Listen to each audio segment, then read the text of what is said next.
Feminismo ou feminino plural aqui para cumprimentá-las. Espero que não incomode vocês. Porque se incomodar, a ideia é essa. Bem?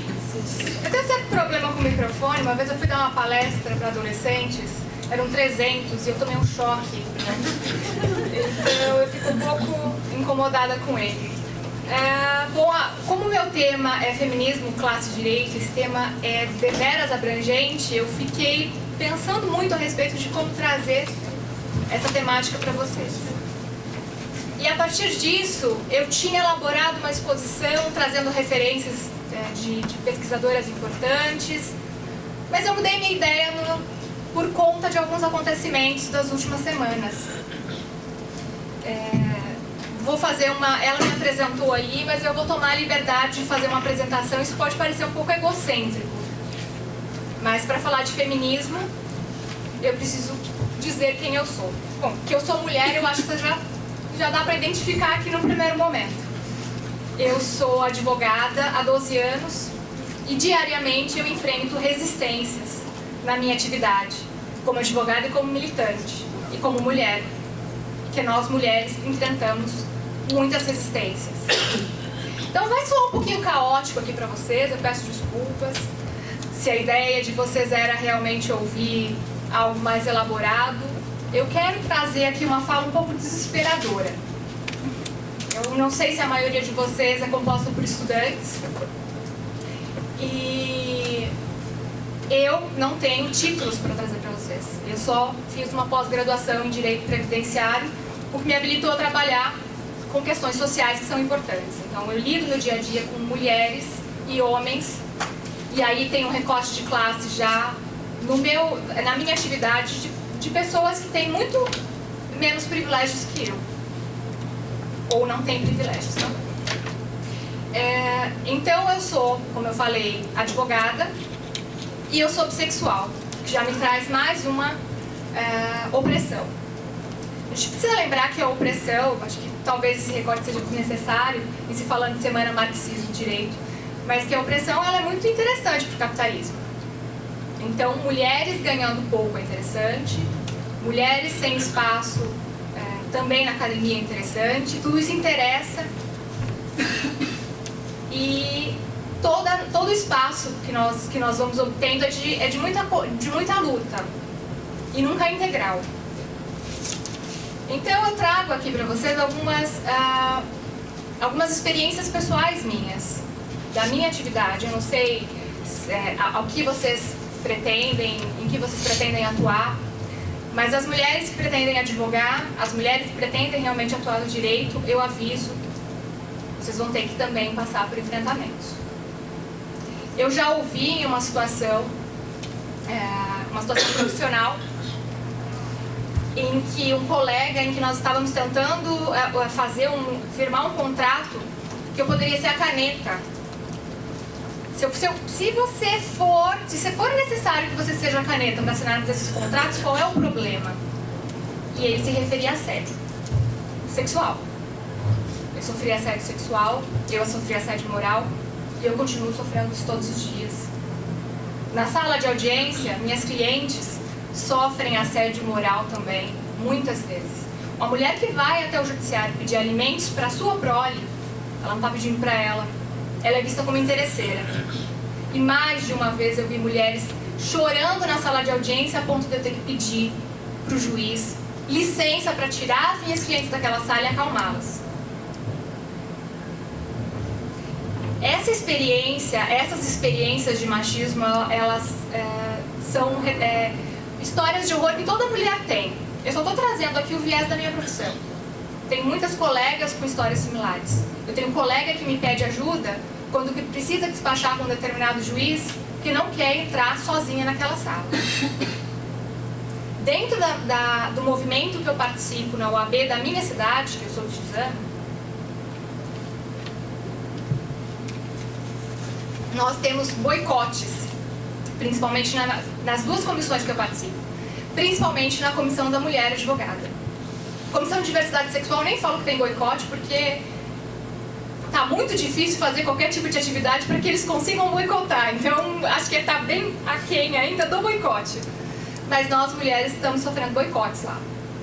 E eu, como advogada, há 12 anos, e colegas da minha cidade, com muito mais tempo que eu, nunca fomos representadas por uma mulher. Na UAB Suzano, nós nunca tivemos uma presidente mulher. Na UAB do Estado de São Paulo, também nunca tivemos uma representante mulher. Nem preciso falar da OAB Federal, né? Que, aliás, os conselhos são formados majoritariamente por homens brancos. E isso tudo precisa ser enxergado. Existe até um movimento que, salvo engano, ele começou no Acre, ele chama Mais Mulheres na OAB. São mulheres reivindicando espaços de importantes debates dentro de uma instituição que ainda tem um grande prestígio no país. Nós precisamos nos inserir nesses espaços. E eu ainda estou falando da minha profissão, mas eu preciso também lembrar de vocês da academia, né? Acho que boa parte de vocês deve ter lido a respeito. Salvo engano, no dia 20 de outubro, um professor da Universidade Federal do Tocantins, de nome Samuel Millet, ele ofendeu a pessoa, ele ofendeu a honra de uma professora que é doutoranda da Universidade de Brasília, porque ela defendia questões como a legalização do aborto, como a aplicação da Lei Maria da Penha também para mulheres transexuais e travestis. Falar de gênero já é muito difícil na escola, mas quando a gente se esbarra com essa dificuldade na universidade, é para ficar de cabelo em pé. O que a gente está fazendo para poder mudar isso? Eu sei que muitas universidades, uma universidade como essa, com certeza, tem coletivos feministas. Acabei de encontrar ali no banheiro uma caixinha de absorvente solidário. Então eu sei que existe. Mas nós precisamos nos organizar. Não dá simplesmente para nos calarmos diante de uma fala machista de um professor. Quando o professor falar alguma coisa, revide. Samuel Millet foi um daqueles que autorizou a gravação. Isso quase nunca acontece. Esse caso veio à tona porque se tratam de pessoas de universidades de prestígio, em universidades pequenas, em universidades em que pessoas de classes menos privilegiadas, bolsistas, frequentam. Talvez isso aconteça com muita... Talvez não, tenho certeza que acontece com muita frequência, mas isso não vem a público. E nós precisamos denunciar. Certo? Desculpa, eu me perdi um pouco, falei que a fala ia ficar um pouco caótica. Né? Aqui também tem. Aqui também tem? Não, é claro que eu imagino que tem. Eu tenho visto algumas reações de moças aqui me indicando que sim. Me indicando que sim. Eu estudei em uma outra época, então na minha época nós não tínhamos discussão de gênero tão em voga. Era muito difícil falar sobre gênero. Aliás, eu demorei muito para me descobrir feminista. Eu já tinha saído da universidade. E aí eu comecei a repensar atitudes minhas do passado que me indicavam que eu já era feminista há muito tempo. Hoje as coisas estão um pouco mais fáceis. A gente assiste ali um show de projeção mundial e aí tem Beyoncé e Feminist, grandão passando na tela. E aí alguém vai se preocupar em ler a respeito daquilo, saber o que está acontecendo. Aliás, está na moda ser feminista. Isso não é ruim. Mas a gente precisa fazer o recorte. Se você não faz o recorte de classe, de raça, e eu ouso aqui incluir de identidade de gênero e de orientação sexual, você está fazendo errado. Feminismo branco, feminismo liberal, o que vai nos levar até onde? Então, eu tô um pouco nervosa de ocupar esse espaço. Isso é engraçado, né? Porque você... Não, eu não é calma, eu vou justificar o porquê. Vamos intercamarar. Porque uma mulher pegar um microfone e vir um auditório, e às vezes até o meu tom de voz ele é mais suave que isso. Mas mulheres em espaços, elas precisam gritar. Isso faz com que o meu tom de voz seja mais... Porque em espaços políticos, em espaços, né, públicos, nós ainda não somos tão bem aceitas. Vamos tirar esse véu de que está tudo igual. Na magistratura, esses dias eu estava conversando com uma juíza e ela me relatou também que quando da posse dela, hoje ela é a juíza diretora do Fórum de Suzano, quando da posse, ela ouviu um magistrado se aproximando e fazendo um comentário, um desembargador fazendo um comentário com outro desembargador. Tem muita mulher aqui, logo o salário da magistratura vai se equiparar ao do magistério. E aí isso tá... Sim, E isso vem nos lembrar de que a mulher ainda que ela esteja no espaço público, ela ainda está sendo vista como aquela cuidadora dos interesses privados.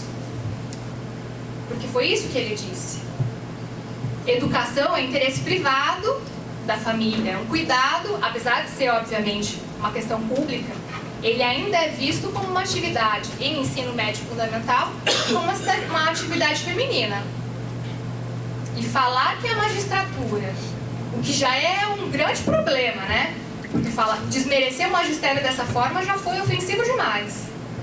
Mas fazer essa comparação, no sentido de que nós não podemos permitir que essas mulheres entrem, nós precisamos manter esse ambiente misógino, nós precisamos manter esse ambiente viril, nós precisamos manter as nossas decisões patriarcais, é um grande problema. E isso foi dito numa reunião em que nós estamos tocando um projeto a respeito da aplicação da Lei Maria da Penha, com atividades para agressores e atividades para mulheres, para que se debata o gênero também com pessoas fora da academia, para que não se apenas aplique, saia da sua casa e sofra punição você, mulher. Saia do seu trabalho e sofra punição você, mulher. E aí, então, reiterando o meu nervosismo, a gente pensa até na roupa quando a gente vai falar aqui, né? Que roupa eu vou usar, como é que eu vou deixar o meu cabelo. Será que os meninos pensam nisso?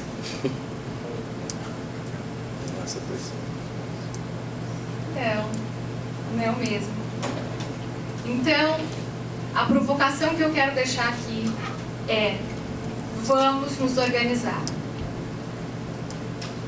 Até porque, se nós não fizermos isso, eles estão organizados. O conservadorismo está organizado. Samuel Millet não falou aquilo como uma fala individual. É o retrocesso que está sendo caracterizado daquela fala dele, que é o medo do que está acontecendo, que é esse levante das mulheres. E aí eu também quero trazer uma outra notícia que me deixou bastante abalada essa semana, de uma recém-formada na UNB também, a Ariadne, poucas horas depois de denunciar assédio moral e sexual do seu professor e empregador, foi encontrada num rio. A Ariadne, de novo, é uma notícia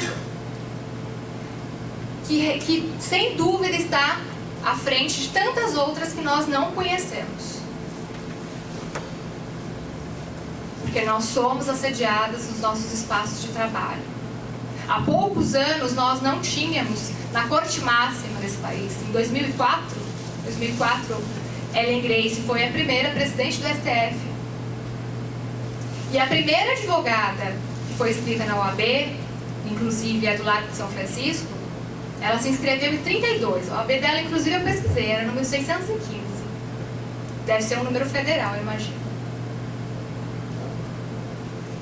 Então, vocês que vão se tornar advogadas, montem chapas, concorram, disputem, tensionem.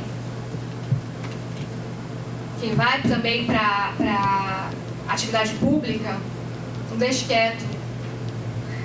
Aquela imagem da Themis me incomoda bastante como a imagem de representação do direito. E muitas vezes eu me perguntei, se Themis fosse homem, haveria ali uma venda? Vamos tirar a venda da Themis? Vamos tirar a venda da Themis e olhar para as mulheres que estão no direito.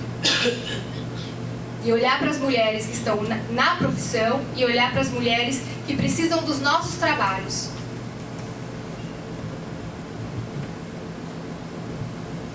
É isso, gente. Essa provocação que eu trouxe hoje.